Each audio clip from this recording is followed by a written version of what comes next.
Hey everyone, welcome to a part 2 of Do-It-Yourself Aquascape. If you haven't seen the part 1 yet, I suggest go back to part 1 and show you exactly how to get this aquascape done. So here we go, it's all done. I hope you guys do like it. A lot of open concept. Let me just switch the light to white. There we go. I just have one floodlight for now. It's just again, in the future you guys will see another update on the LED floodlights for your reef tank. But here you guys go. I hope you guys do like it. That's the bridge effect I was telling you about, starting with the base rock all the way to the top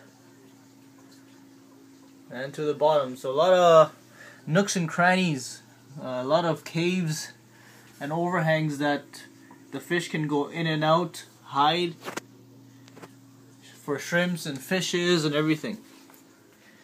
And this is a side view of it.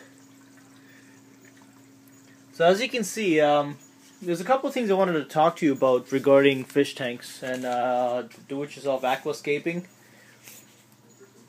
One main thing you have to double check and make sure that you don't have problems for is dead spots. Now if you look at my previous videos from if you go to browse video on my channel and go back to the first 10 videos, I think they were on my old reef tank, you'll see it was my first hobby, so the rocks were kind of placed all over the place. And it's not when you move the rocks you see how much debris is sitting behind of it or inside of it. So this time around I went with small to medium sized rocks on the bottom, and then it went to bigger overhangs.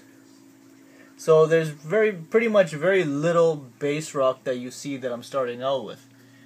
Small rock rubble at the bottom, and then it goes into the big one, just like you see here.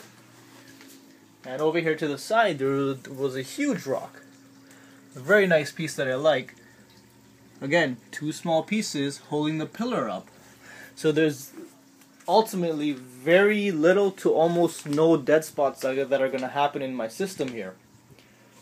So all you reefers, just make sure, don't make that mistake, because buildup of debris, it causes a lot of phosphate problems, nitrate, nitrite, and then it leads to algae blooms and unnecessary problems that you don't need.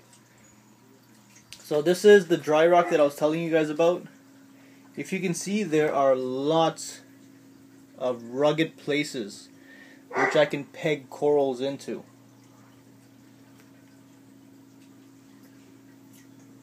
So if you guys look very closely, you can probably see the acrylic tube, the rod, like there. Left it there for now. I actually have to get epoxy now, and I have to epoxy a rock underneath it, just try to cover up those places, but I'm not too worried overall. What I did was I drilled a couple holes starting with the main rock here, and after drilling the hole, I made sure the base of the rod, the end of it was snugged properly, and then I took a propane torch and I started bending the rod slowly. It didn't take that much heat to bend it at all. As you can see, there's a bend right there, but overall it was pretty nice. I did like it. The good thing about this dry rock here, with a lot of grooves inside of it, it allows me to stack any possible way I need. I don't have to worry about slipping or nothing. This piece here, it's held on by two legs, and the third one is on the back rock, so this allowed for a really nice shape here. And I forgot to mention in my last video that I did have sand. Now this is a sugar fine sand, 30 pounds of sand. Now this is not live sand.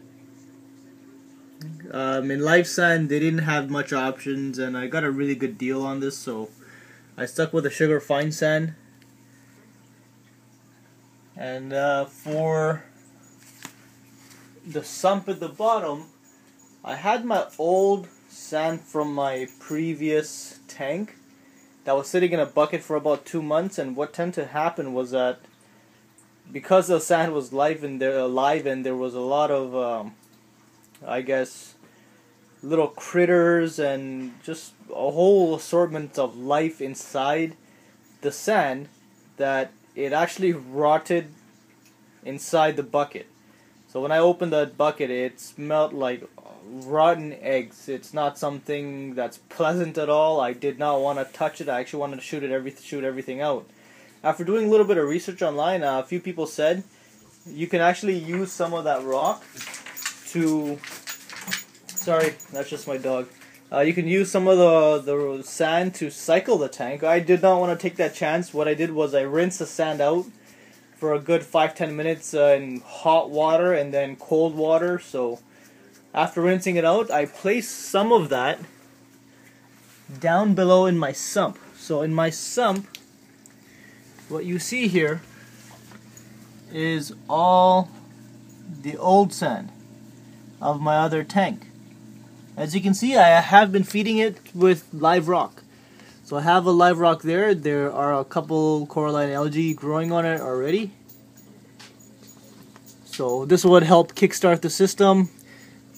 Yesterday what I had to do was I totally forgot to buy the filter sock for the tank. So I took a white cotton socks of mine. And yeah, as you can see, I placed it over the tube, the 1.5 inch diameter drain.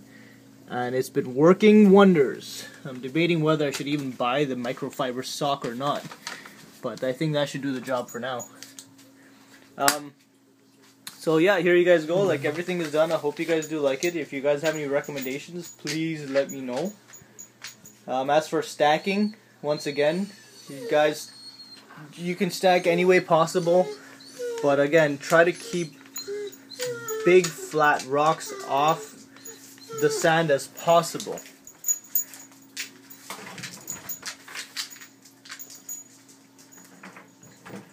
Sorry, once again. So yeah, like I was saying, keep the big rocks off the sand as possible. This is just going to lead to less debris in the future. And to clean my sand, I'm going to pick up a Diamondback cleaner goby. He's going to be siphoning the sand all day long, along with 2 sand shifting starfish. And that should help with the process. I did not want to go... in my previous tank, I had about 50 pounds of live sand.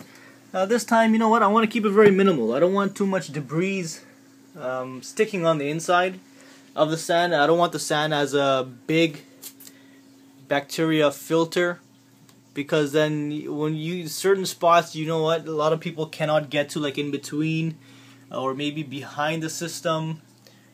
Behind the rocks, a lot of people can't get to when siphoning their tank. So end of the day, if you clean just the front and your viewing area, and you can't siphon the dead spots which really need the siphoning, like in between the system where there's no flow there, there's actually no point. There's going to be abundance of phosphates, the end result, sitting in your system, and then people ask, why do I have a lot of algae growing in my tank? So by all means necessary, avoid dead spots. Make a lot of passage points for a lot of fishes of different sizes to swim through it, but also it creates a hiding spot. There are many small little places like that where maybe a chromis can get to. Or if you have a tang that wants to sit around this area, a tang can get to. Again, once here, maybe a cleaner shrimp can stick in that spot. So a home for almost every critter in your system would be ideal. Second thing I want to talk to you about was a water movement. That's the main in a reef tank for eliminating dead spots. Right now I have a regular Hydor Corellia pump, but it will be replaced with an MP40. So that should be more than enough flow in my system. I'm going to start with one. Let's see how it works, and I'll give you an unboxing and an open review on that. Lastly, what I want to talk to you about, there is one live rock that I have sitting there. Now what I'm going to be doing with all my videos, guys, is this is more of an educational video and how you guys see my system running at. So to help out other viewers out there and all the subscribers to my channel to have an open discussion, please feel free to comment. But you know, guys, let's start something new here. At the end of every video, I'm going to start posting up questions about that certain topic of that video. And in that question, you'd be more than glad to advise and help one another out, because you know what? 15 years ago, we didn't have the internet to help each other out. We had to read books and books and books. But nowadays, by logging on the internet, it takes 2 seconds for us to find out what another person made a mistake on. So the question is, how do I get coralline algae growing all over my system with the right parameters?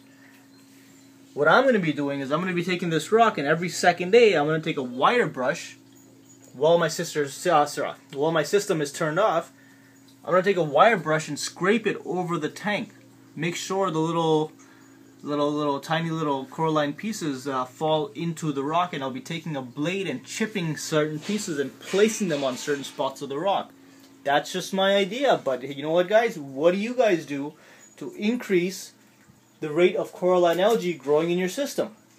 So again, comment below. Tell me every single way possible to help me out and to help out other viewers out there. So again, once again, we can all grow together and make sure everybody out there has a good head start on how to build a system and how to get everything going in the right parameters in the right manner.